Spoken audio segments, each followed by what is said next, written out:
It's math time with Mrs. Depperschmidt. Today I'm going to explain two ways to find the area of a rectangle.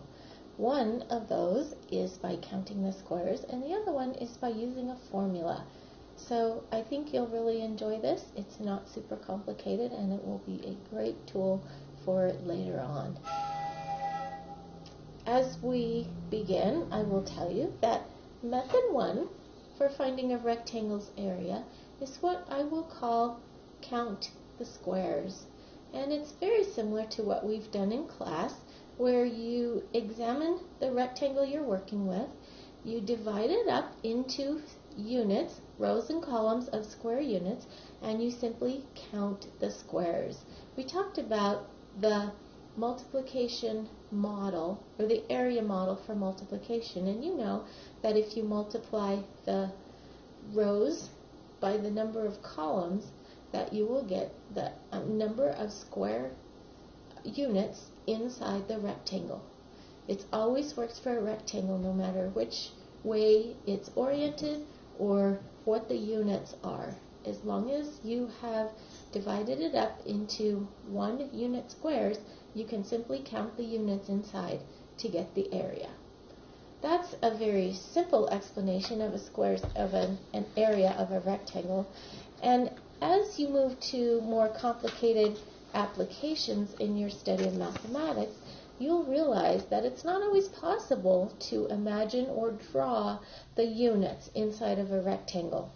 So it's common to use a formula for finding a rectangle's area. A formula is a mathematical word that sort of means a recipe or a way of doing things. And we'll use the formula for a rectangle's area, which is that area of a rectangle. This is specific to rectangles, of which squares are one type, so squares work for this too. A rectangle's area is the product of its length and width, which follows precisely from the area model of multiplication. And it's often written this way by mathematicians. A stands for area, L stands for length, W stands for width. Now it's common practice for the longer side to be the length and the shorter side to be the width of a rectangle when you use this formula, but it's not necessary. It is customary, but not required.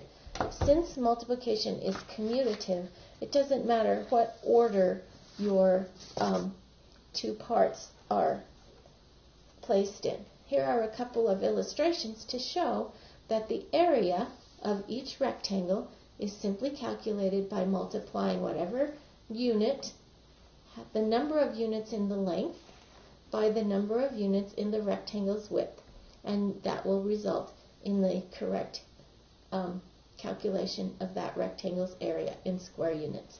I've drawn another long, narrow rectangle, and as I said, it's customary for the longer side to be called length and the shorter side to be called width.